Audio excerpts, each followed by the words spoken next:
for me, it makes more sense. And therefore, I want to believe that as we go through this, you'll be able to learn something.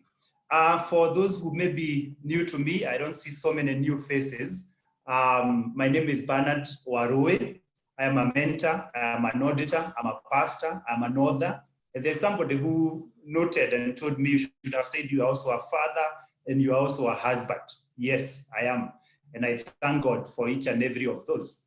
Psalms 90 verse 12 is our guiding verse, that God may give us, may help us to number our days, that we may be able to apply a heart of wisdom. I've said I'm an author, so I've authored these 3 books. Several of you have read some of these books and part of them. And I want to believe that if you have not, then you can always make a point of getting a copy. The objective of this webinar is to provoke you, and that is very intentional. That I would like to provoke each and every one of us. The first thing, it's about you, to provoke you. And when I talk you, at the back of my mind, I have the authentic you, the person that God created that you become. Because there are many people who are living on this planet, but they are not authentic, they're not themselves. And I always say authenticity is very, very important, because it is your best competitive advantage. Nobody can be you as you can be you. And when you are not you, then what happens is that the world misses out on a big treasure. I've always said that each and every one of us is a gold mine. So if you're not the gold mine that God created you to be, then it becomes a problem. And so I want to provoke that authentic person, that you. Not the person who is influenced by so many other things, but the person that God created you to be is the person that I want to provoke, that authentic person may live intentionally.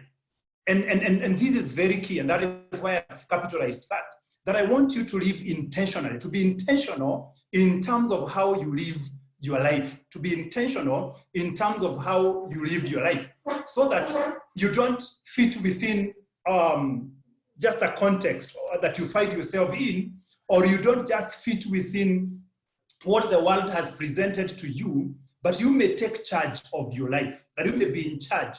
That is what intentionality is all about, that you may not flow with the current, but that when that authentic person is provoked, he can decide or she can decide to go up the hill. John C. Maxwell says that good things are found uphill. So if you have to go uphill, you can roll downhill, but you really cannot roll uphill.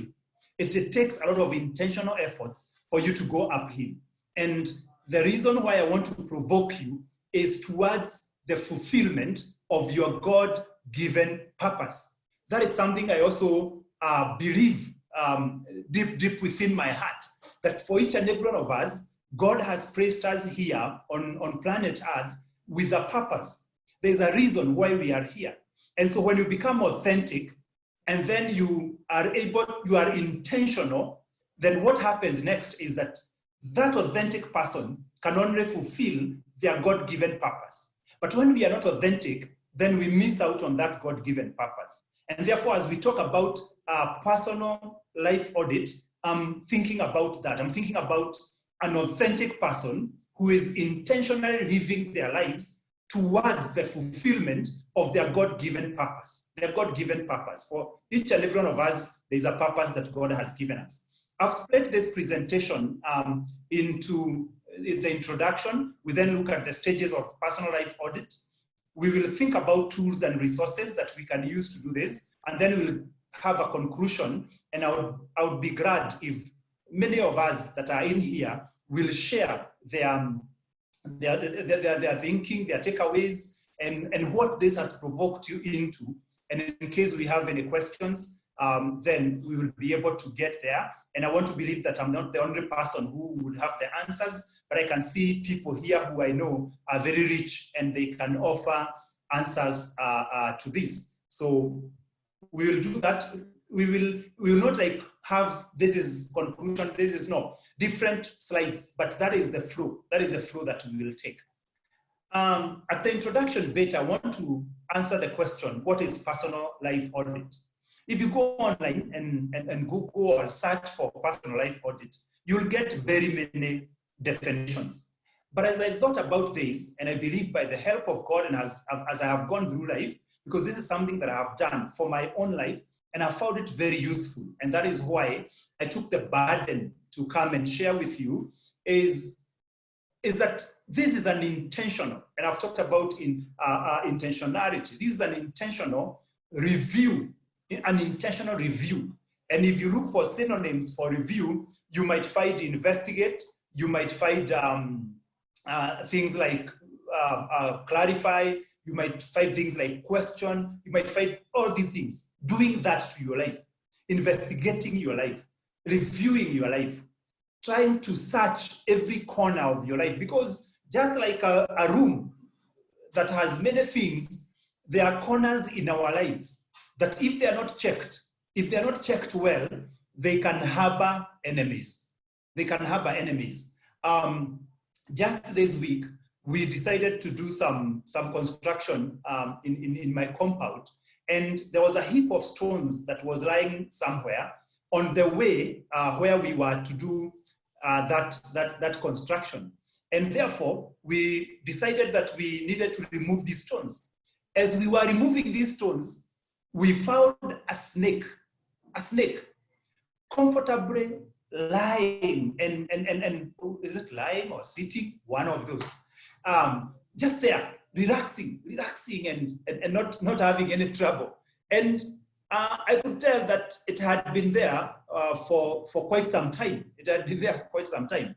And the question that comes to my mind when such a thing happens is, if we did not discover that snake now that we are removing these stones, might it have caused any harm? But even worse still is, during the duration that we never got to see the snake, might it have caused any harm? It was near the chicken house. Might it have eaten some eggs that we should have eaten?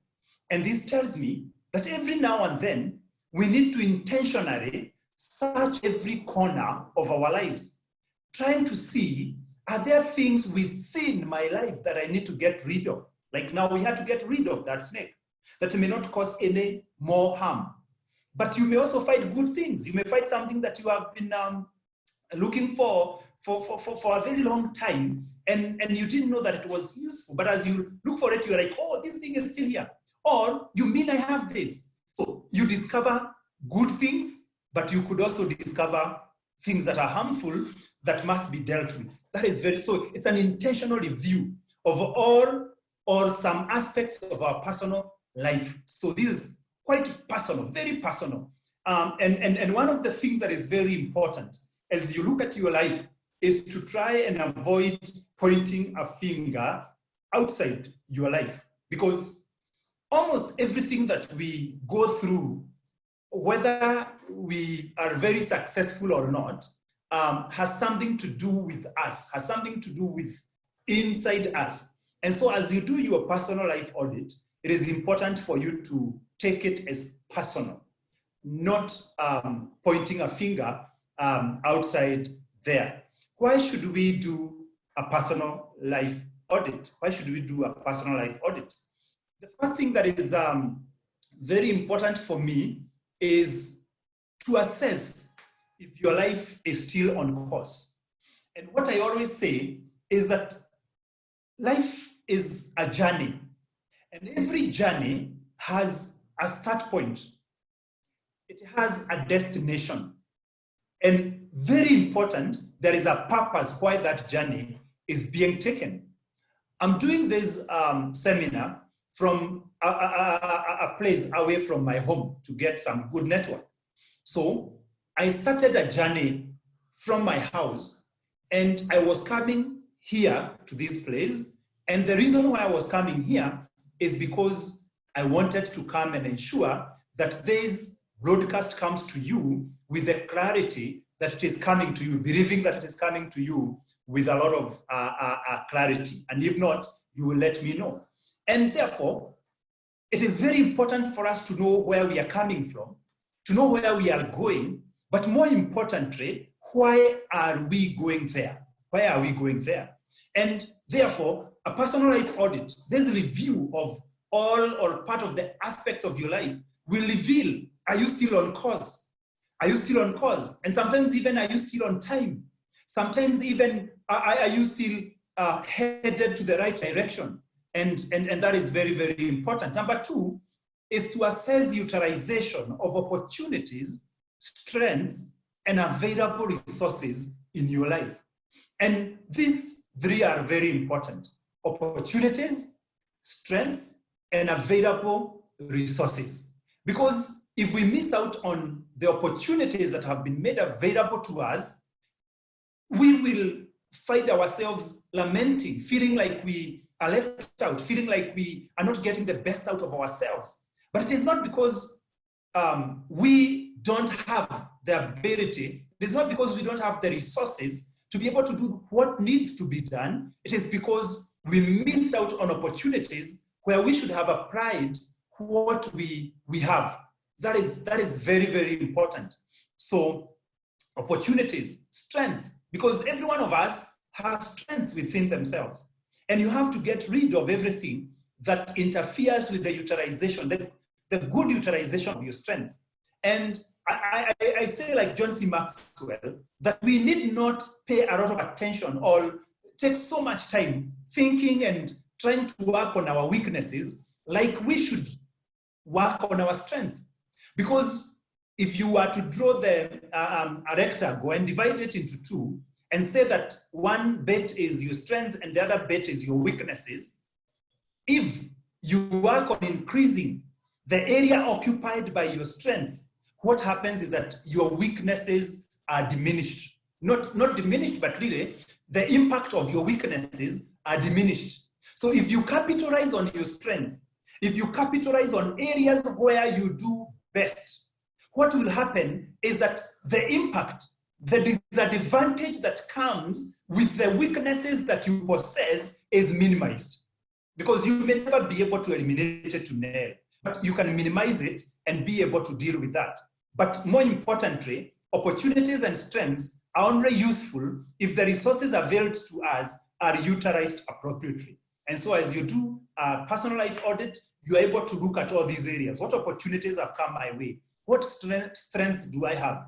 What resources have been available to me? And how am I making good use of this?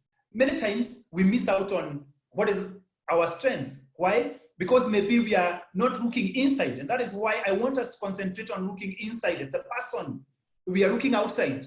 We are seeing what other people are doing and we are thinking about that. But we are not seeing that gold mine that we are. We are just admiring that gold mine that other people are. Number three is to assess the impact of your life on self as well as on others. We are here to make an impact. We are here on earth for impact. And it is very important for you to ask yourself, what impact am I making? And when I say impact, I don't necessarily just mean positive impact. Even negative impact is impact. Because you may find that there are things that you're doing, but you are harming yourself. That is an impact on self, but it is negative. Or you are adding value to yourself. So you must assess the impact of the things that you do. If I said it's either all or some aspects of your life. So as you look at those aspects, how are they impacting you as a person and how are they impacting other people? Other people may include your family members, they may include your community, they may include colleagues and people you are working with. As you do this review and as we shall see, you should be able to ask yourself, how am I impacting the others? The other thing is to identify necessary shifts, adjustments that need to be made in your life. Do I need to continue? Take for example, let me give an example. Maybe I'm going to a meeting. Like one time, I think I was going to a meeting in Buruburu also. And as I was going to this meeting, I found too much traffic. I had got from my place to the meeting. It would take me 30 minutes and I'll be there. And I found unusual traffic. Take, for example, this is a 1 hour meeting. And you're in that traffic already 30 minutes and you have not moved. the question you must ask yourself, because I said life is a journey, do I need to continue into this traffic and go fight the meeting coming to an end?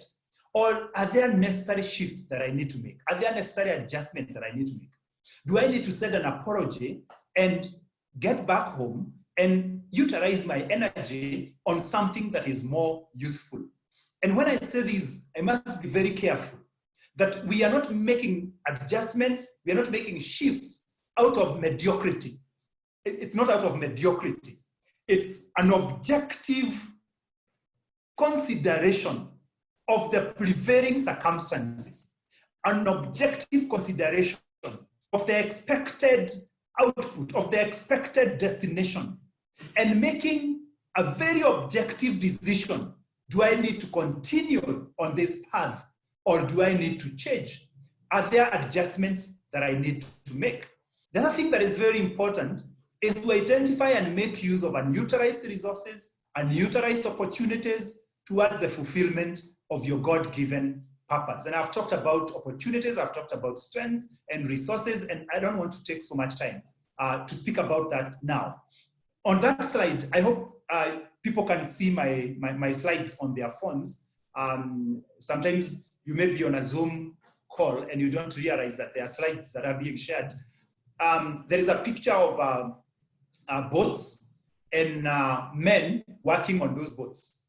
I got this idea from a story that I read, that when men or women, people are sailing, either in an ocean or mostly along a river, on a journey to a certain place, what they do is that occasionally they stop, pull out of the river, check if their boats are still in the right condition, check if every member of their team is still intact and okay, and still together with them on the journey, and made whatever needs to be made, or make adjustments where adjustments need to be made. One person might say, you guys are moving too fast, I'm not able to catch up with you, or we are moving too slowly, we need to adjust our speed. So, people are pulling out, and this is what I'm comparing to a personal life audit, that we are pulling out of the river before, because we don't want to continue pedaling our boats, and then they break down. And no breakdown comes unless you have an accident. Many breakdowns come as a wear and tear. Something started slowly by slowly.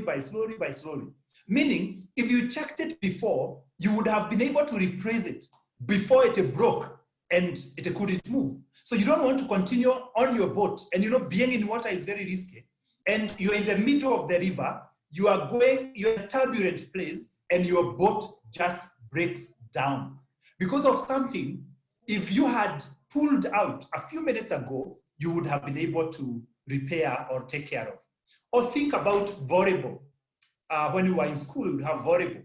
And as a team was playing and engaging, at some point, a team would realize we are losing.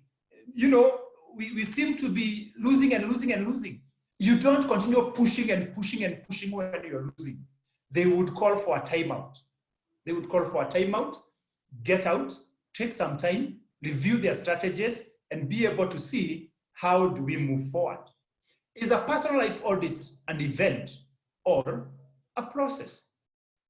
A personal life audit, I would say, is both an event and a continuous process. And I added that word continuous because it's something that must happen every time. Let me use my own example. Yesterday, I was upbeat, I was ready, I was set, I was, motisha to come and make this presentation. Then 2-3 minutes into it, breakdown. Another 4-5 minutes, breakdown. I know you can imagine maybe what was happening to me. Some of you called to encourage me. Some of you wrote messages to encourage me. Some of you told me you don't even have to apologize. It is nothing of you, because you knew what this would do to me. But because I have made reviewing aspects of my life a continuous process, I had to very fast assess myself and ask myself, what is the impact of this on you, Warui, the authentic Warui that you know? I'm not one person who takes failure just like that. So you can be sure that that calling off that broadcast was not something that was very easy. It was not easy at all. And therefore, I had to assess myself. And as I did the life audit for that particular moment, how is it impacting me? How is it breaking my heart? How is it combined with other aspects of me that I know? I decided, because I had thought, okay, that's fine. Let me do it on Saturday afternoon or Sunday. But as I did that review, I realized if I put it up to Sunday, if I put it up to Saturday, there's a probability I might not do it. And immediately, I had to do an audit, I had to do a review. And out of that review, which was very short, for those of you who had joined yesterday, you can be sure that I communicated I'll do it today at 5 p.m., just after less than an hour. Because I had to review, and I could feel how that failure was affecting me. And I knew now what action did I require to take. And what action I require to take is reschedule it as soon as possible. And that is me, Warui, because I know myself. I've gone through a journey of self-discovery, and we can have a broadcast where we can talk about self-discovery. I've gone through a journey of self-discovery, and I knew that the person, the Warui I know, if you don't do this broadcast tomorrow, forget about it. Forget about it. So I said, no, tomorrow, 5 p.m., we are doing it.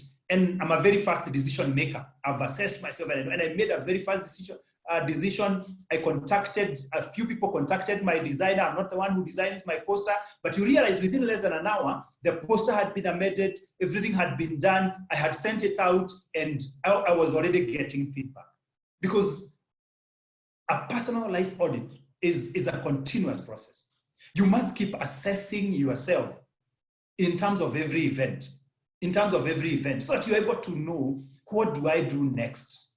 I would have said, it has failed, so I don't want even to review, let me go and sleep. But I said, no, I must do a review now and take an action.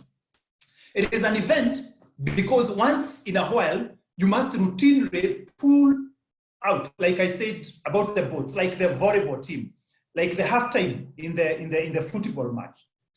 Once in a while, you must take time to intentionally, I use the word intentionally, be able to review and even take notes. I used to do the continuous process in my life until recently. During my 39th birthday, I took a very comprehensive and in-depth review of my life. I sat down, pen and paper at hand, and I started doing a review of my life. And the results of that review told me that other than the continuous process of keeping yourself in check, of walking in consciousness of self, that is what I'm calling a process, walking in the consciousness of self. Like if you go and meet somebody, I'm a pastor. If I am watching another pastor preaching and I find he is very smart, that seeing his smartness will either come from two things. One, being envious of him, or two, admiration. Envy breeds competition. So that if I see how good he is, from a standpoint of being envious of him, or being jealous of him, then what will happen is that the things I'll do next that are closely related to what he was doing will be birthed by competition. And therefore, I will be competing with him. But if I look at him and deep within, I feel an admiration, and I admire the way he's doing it, I admire what he is doing, then I start viewing him from the standpoint of a role model, somebody who is doing something good that can be useful for me and that I can emulate, and if applied in my life too, can make a good difference. Or think about somebody who you forward an application for a job, and this is a job you also would have applied and gotten it, and got it. And they apply and get it. Then when they come and tell you that they have got the job, deep within you, because you can never lie to yourself, you feel like, I wish I applied for it. I think I would have got it. I think I'm smarter than this guy. But there's also another aspect of, wow, kudos, you did it. That was so good. So you have to review yourself at that point and ask yourself, what is my response to this person's victory? Does this response reflect a positive aspect of me, or does it reflect a negative aspect of me? If it reflects a negative aspect of you, like you jealous, you feel like you should have got it, like you should not have forwarded it to him, then there are shifts that needs to be made. There are areas that you need to work on. That is why it's a continuous, you're working with being conscious of self, how you respond to people. If a child comes and drops a cup and it breaks, how fast do you hate that child? You must audit yourself. You must ask yourself, why did I do that? Should I have done it that fast? Should I, so it's continuous. But again, it's good to have time off. And you can say every week, every month, every 6 months, every year, I will go off and I will do this, so that it is a routine. It's an event that you undertake to be able to review yourself. What are the stages in life audit, or your personal life audit? This majorly looks at the routine, at that event where you set aside time to be able to review self. But allow me to say that you might find, even in the instance where you are reviewing yourself as a process, you may find, if you are to arrange things after you have done, you might find these stages together, crumbled together, mixed up, but you may find that these stages are there. So the first stage is planning, and I'll be looking at these stages comprehensively as we move forward. The next one is execution. The next one is reporting. And the next one is post-audit actions. I'm a financial auditor, and therefore you may find some influence. But what I've realized, I work with a medical, with a public health organization. And within the public health organization, then I have had the opportunity sometimes of participating in maybe laboratory audits, not participating as a technical person, as an expert, but maybe as someone who is watching or reviewing these processes, looking at monitoring and evaluation of service delivery in terms of health and all these. And what I've realized is that audits are audits. Audits are audits. They have a life that they take that is almost the same. And if I've done financial audit for the last 16 or more years, these are some stages that we use, but I've realized every other audit takes this direction. And therefore, if you find some influence of my financial background, that's okay. That's okay. I want to believe no knowledge is a waste. It can always be useful. Let's look at planning. What do we do at the planning stage? The first thing that we do is we determine the scope. We determine the scope.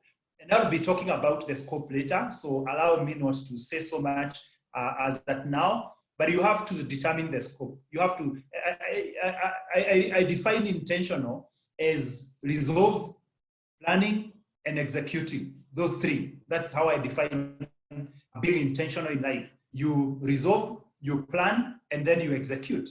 Determining the scope is at the stage of making the resolve, that there's something that I need to do. There's something that I need to do. So where will you do it? You determine the scope. The second one is define objectives. Define why do you want to do it? And there are very, very many reasons why we want to do this.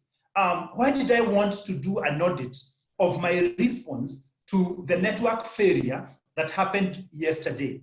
It is because the objective was, one, I really wanted to have this out. I really wanted to share this.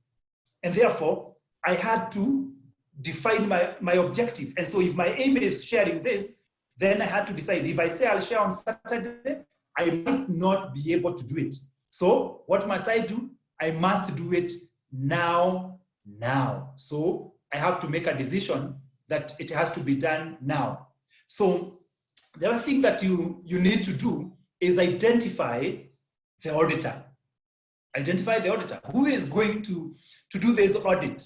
That is very, very important. You may decide to have it as a personal audit where you do it yourself, or you may decide to have somebody else do it for you. I have experienced both. I have had an opportunity where I have sat down and audited my life and myself. The results have been great. I have had opportunities where I have sat with somebody, and not only one person. I have several mentors, but two major people I've sat with. Some of you may be knowing them, is Reverend John Wesley Guo and Reverend Peterson Wangombe. And I will sit with them. And I remember like one time when we sat with Reverend Wangombe, and we had thought we would have about an hour or less, but we found ourselves sitting for 4, 5, 6 hours. And what is the point of discussion? Bernard Warui, looking at every aspect of my life and having somebody from outside sometimes tell me some sweet truths, sometimes tell me some very bitter truths, and sometimes tell me things that I had never thought about. So when you're identifying the auditor, you can decide to do a mix where you audit yourself and you get somebody else to audit you or some other people to audit you. And like I said, it's intentional. You don't ambush people with questions just like that. No, let the person know that you are relying on their feedback to make decisions. Let the person know that you are relying on their feedback for certain important things of your life.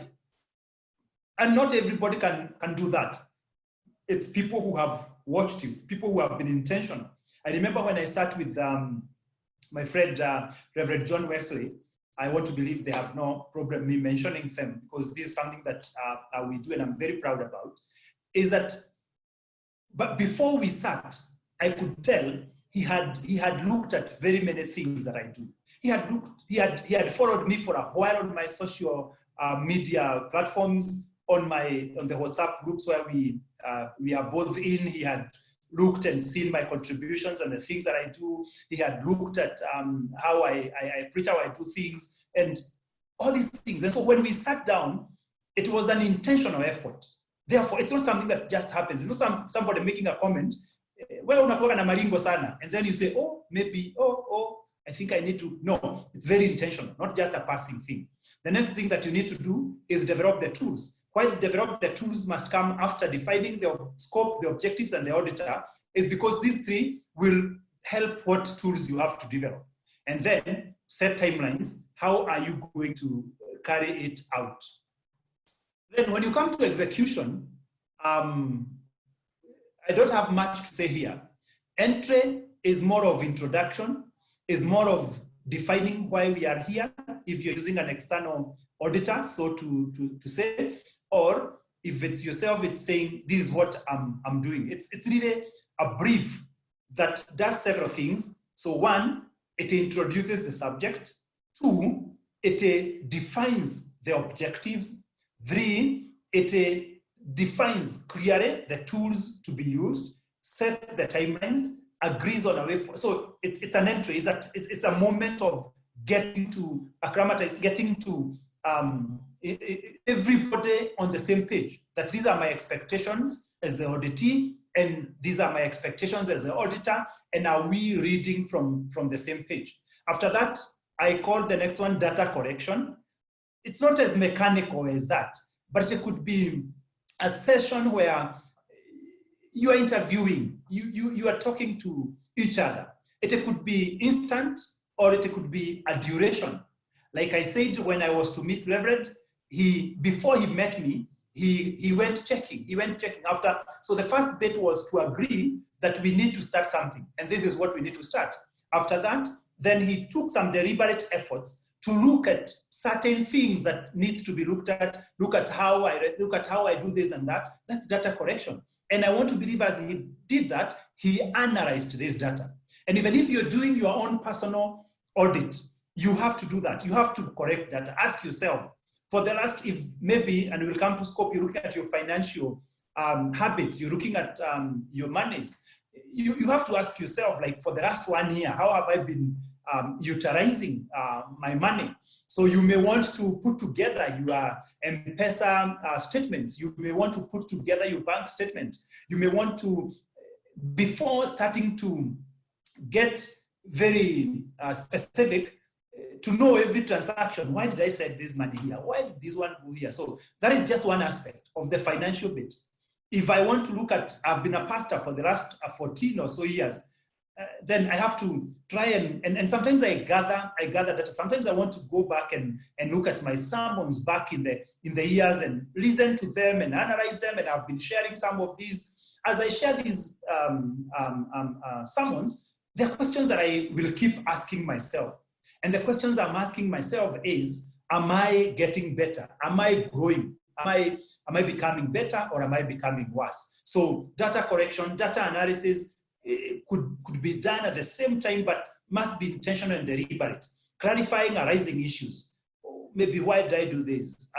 Did you know, those kind of things. Then after that, there is the sharing of preliminary findings. So we've not come to the end, but there's some things that we have which we can share at this point. And this is still within the execution.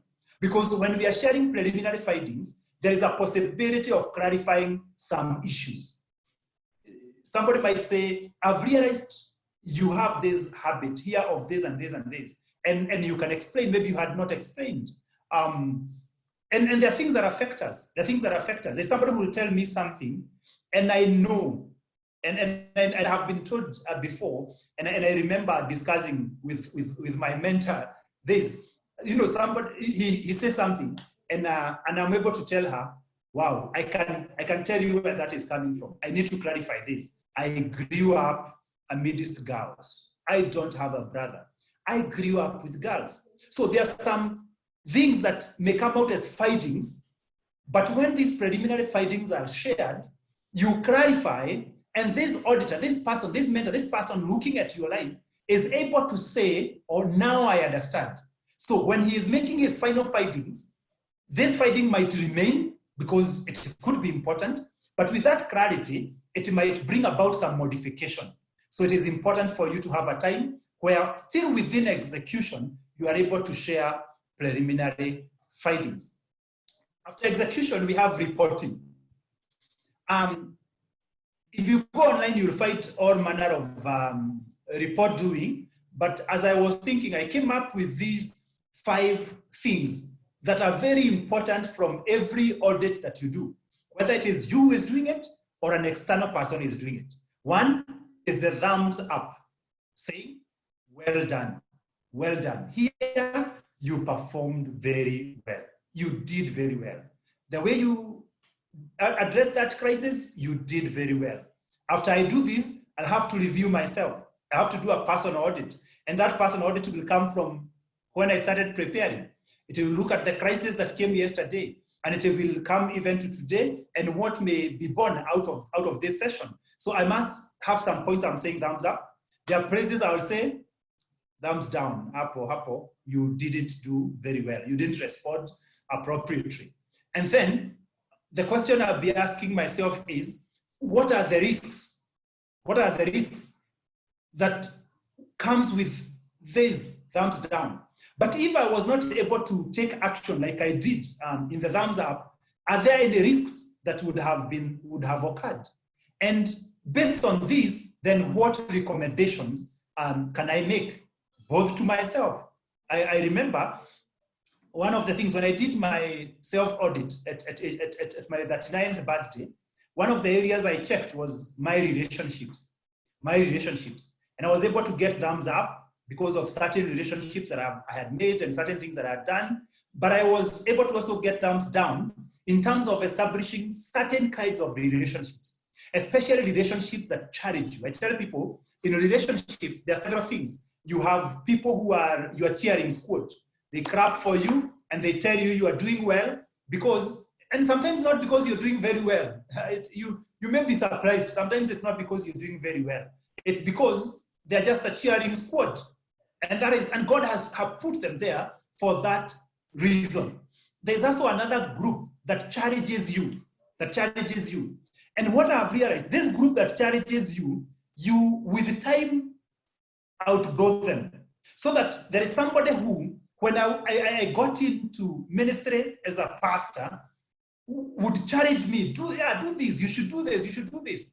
But with the growth that has taken place these 14 years, believing that there's growth, they are no longer, they have transitioned. They are no longer chargers, they have transitioned into the cheering squad. And that is what I realized at age 9, that almost all my chargers had transitioned into the cheering squad, and I had very few people who were challenging me, And so what was the risk? The risk was that I would get complacent. I would get to a level where I would feel like I'm doing very well. Why? Everybody thinks you're doing well. At 40, you have written 3 books, you have a church, you are an auditor, you are doing this, you are up there. I get complacent. And complacency inhibits growth. You stop growing. And the moment you stop growing, there is danger. There is a big problem. And so what was the recommendation that I made to self is that go out, look for more challenges. Don't eliminate these who have become the cheering squad. Keep them, they are very, very important. But look for more challenges. And I remember I was out there, I came back to Nairobi, and I told my wife, this is what I want to do. And I started prayerfully seeking God to lead me to challenges. It's about 1.5 years now, and I've been able to identify, I've been able to grow that cohort of challenges. I'm growing it. I'm still growing it. I'm still implementing the recommendations. I'm still growing it. So I made the recommendation, and I came up with an action plan. Why is it very important to come up with an action plan? Because you can have recommendations, but if anything cannot be put into action, there was no use even doing it at the start. There was no use. So have a very clear action plan. Have a very clear action plan so that you may be able to take action.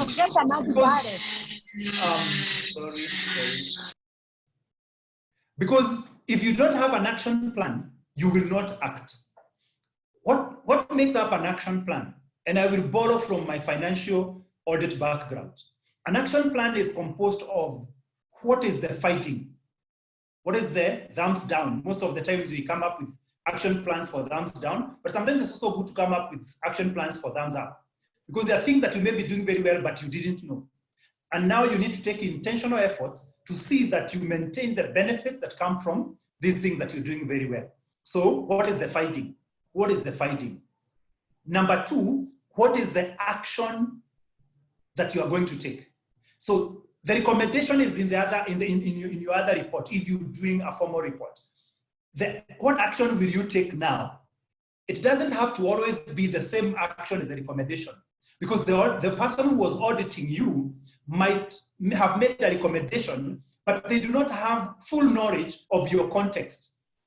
And therefore, you are the best person. Like if I go to my mentor, if I go to the person who is auditing me, then I need to be able to look at the recommendations they make and ask myself, how feasible is it? How possible is it? Because I'm the one who understands my context. I'm the one who knows what is possible and what is not possible. So the action. Of course, the next one is who is responsible. And for personal life audit, almost every time, it should be you. It is you who is responsible. Don't delegate, don't give your responsibility to anybody else. The next very important thing is timelines. Because if you don't have timelines, you will never do it. If you don't have timelines, you will never do it. Set timelines. If I need, like when I did that, when I decided that I need to start growing my challenges, or the people who can challenge me, who can put pressure on me, who can tell me, no, I don't think you're doing well, you need to be in this, who can show me greater things than the ones that I see, I must set timelines. When am I going to reach out to them? And then have a column for status. Where are you? Like now, I should be able to account and say, 1.5 years later, where am I with the action points that I came up with? The one for friends is just one of them. There are many others that I was able to come up with. Then the next stage, I said, is post-audit actions. We are going towards finishing. We only have 15 minutes, so in the next 5 minutes, I should finish, and then we have a few minutes to share. Post-audit actions: implement, monitor, adjust, implement, sorry, just a minute. Implement, monitor, adjust, and follow up. You can see carry out, but I would want it to be implement, monitor, adjust, and follow up. Implement the action plan, monitor the progress you're making, check if you need to do any adjustments. When I found that I need more chargers, there are chargers that I brought on board that helped me make some adjustments to the initial action plan that I had come up with. And therefore, sometimes you have to adjust accordingly. Things also keep changing. We can see, I think COVID-19 has taught us that we can make plans, but sometimes we require to adapt. Adaptability is very important. So be able to make adjustments in terms of your plans. The next thing is carry out a follow-up audit. Carry out follow-up audit. How am I doing now? In terms of my temperament, somebody did this to me, this is how I would react. And then I set out action points, what I would want to do to change that. And then after a while, look back. Sometimes even after a day, take for example, you want to work on the way you respond when somebody angers you. And you identify that yesterday, there is somebody who did something, and there is something that you did that is terrible that you don't want to repeat. So what happens? Tomorrow in the evening, check the last 2 days and see how have I responded? How have I been able to implement the actions that I've come up with? So carry a follow-up audit. On tools and resources, I will not say much. One is that if you go online, you will get very many tools that are there. But what I've realized is that when you go online, what happens is that the tools that you get are tailored towards a certain direction by a person who is in their own context. If I develop tools as myself, Warui, they most probably will be very different. If you look at me, I'm employed, I have a job, I have a salary, and like our place, we get paid every 2 weeks. Every 2 weeks, we get paid. So if I'm coming up with a tool to assess myself, it may be different from someone who is in business. It may be different from someone who is being paid monthly. It may be different from someone who is, you have to do it. So that is why I would really commend the custom-made tools. Custom-made tools. You can use stick pads. The other thing that I find useful with custom-made tools is because although I'm a very organized person in the mind, I don't like living my life mechanically. I know when I speak about personal life audit, it sounds like it's so mechanical, but you'd be surprised that I'm one person who doesn't like living. I like living life naturally, in my accent. I like living life naturally, just living life. But as I live life, I'm very organized in the mind. I actually can come and tell you, I want to do something. I want to do a webinar on personal life audit. And you ask me, have you documented the plan you have? And I tell you, I have not documented it. But in my head, it's very systematic. It's very, so when you know yourself, and I'll organize to come and speak about self-discovery. Self-discovery is a very interesting topic. When you know yourself very well, you are able to custom make tools that will fit you. So use of stick pads where you write things, and you can take a stick pad, write health, stick it on the wall. Later, another one, finances, stick it on the wall. And every day, come and make a note, You can also get a manila paper where you stick different colors of stick pads. So every day you make a comment on the stick pad, you stick it there. You may use an Excel spreadsheet or tables, and you can use, you can mix them. Like when I'm doing my financial personal audits, I like using Excel spreadsheets. They give me a good picture of everything. I'm able to move things, I'm able to manipulate formulas, I'm able to do that, and I'm able to get a lot of information from them. You may also decide to use tables, like sometimes people write tables, and then they rank on one side you're writing, you want to do maybe, whether it's a daily thing or something that you do every once in a while. So you write the area, the scope where you want to review, and then you can grade yourself, 1, 2, 3, 4, 5. 5 being the best, 1 being very poor. And then every day, take for example, you want to review yourself in terms of exercises. Nowadays, I see people have a lot of emphasis on exercising and keeping fit.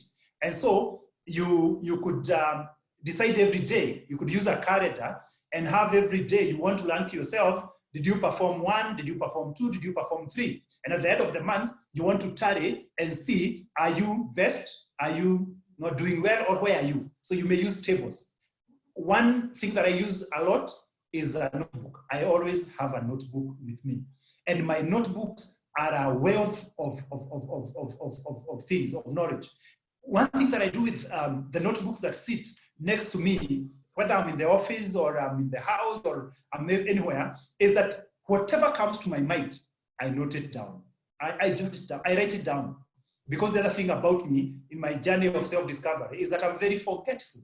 And so I write down, I write down, I write down. And so when I go through my notebooks, I'm able to see. If I react in a certain way, just note it down in the notebook. And later on, you can be able to look at it. So custom make your own tools. Or if you get an auditor, if you choose Pastor Bernard Warui, you are my auditor, we can work out the tools that we can use in your context. How do you come up with a scope? You come up with a scope looking at several things. One is what is most important. What are some of the most important things to you? 2, what are some of the areas of your greatest impact, both to self and to others, both negative and positive impact? What are some of these areas? And you can also think about the things that you value. If you were to come up with a basket of things that you value in your life, what will that basket have? And therefore, the list I've provided is just a list. You can have more. You want to check authenticity. How authentic are you? And this is, I say, authenticity is something that must be continuously checked because we can easily lose out on ourselves. If I'm scrolling through my Facebook posts and I find comments that seem to be attacking the person that I am, how do I respond to those comments? How do they affect me? Do they make me delete the post, get angry, and go to sleep? Or do they make me feel, that is me, I just became who I am? How do you respond? So continuously, you must check on how you're doing in terms of being yourself. Opportunities, relationships. Relationships include family, they may include peer friends, mentors and mentees. Talk of family. Time is one great area. How am I spending my time? Data collection, you might decide the next 1 month I'm going to keep a tally of how I'm spending my time. And I want to come back and check it. Am I spending too much time on social media? Am I spending too much time on things that are not adding so much value to me? Your career, how are you progressing? You are an audit officer. 10 years ago, you're still an audit officer. How is it going? Academic, knowledge, skills. That is more of growth in terms of your knowledge tank. How are you doing? Where are you?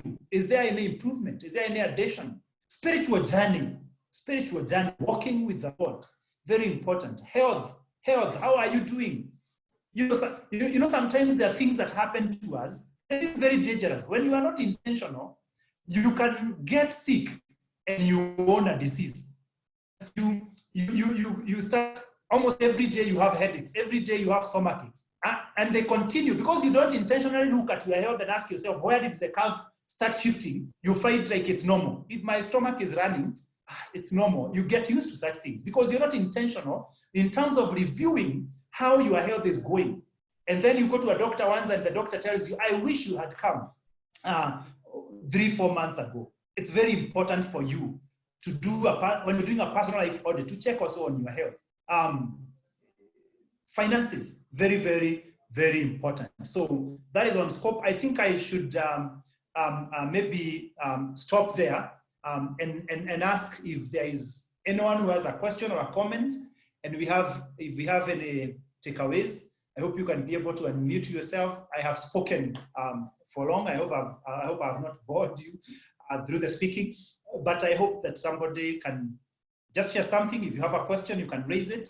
There are so many people here who can help us with that. So I pause there to give an opportunity to anybody who may want to say something.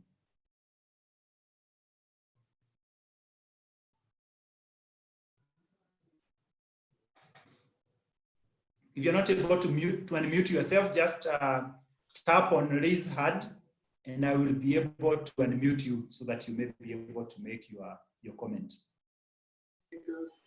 Okay, Bwana asifiwe. Amen. Thank you, Tabitha. Karibu. Asante. Okay, mine is to appreciate. My name is Tabitha. There I am Tabitha Wainaina, but I am Mrs. Kagenyi also. So I hope all of you can remember me. And I want to thank God because of that eye-opener. Actually, Mchungaji, the things you have taught, some of them I have never organized myself. And it is an eye-opener because I will now start. I don't know whether it is too late to start, but I will organize myself so that I have something organized concerning what you have talked about. God bless you so much. Amen. Thank you. Thank you. Thank you very much, Mrs. Kagenyi. I'm delighted. It's never late. As long as God has given you breath, as long as God has kept you, there is still a lot you can do. And like I said, your life audit is a long life journey. You do it until the day the Lord calls you home. So you are not late. Okay, thank you. Thank you, thank you, thank you, Mrs. Kagenyi. Anybody else who has a comment?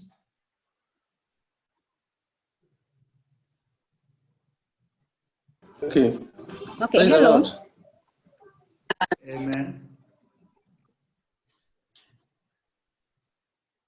Sorry, go ahead.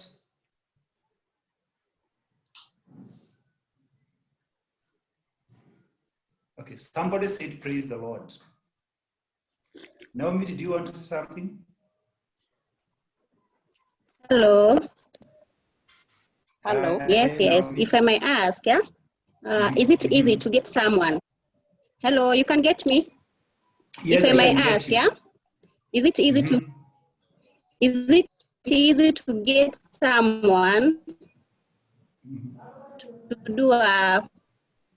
to do just my personal life audit?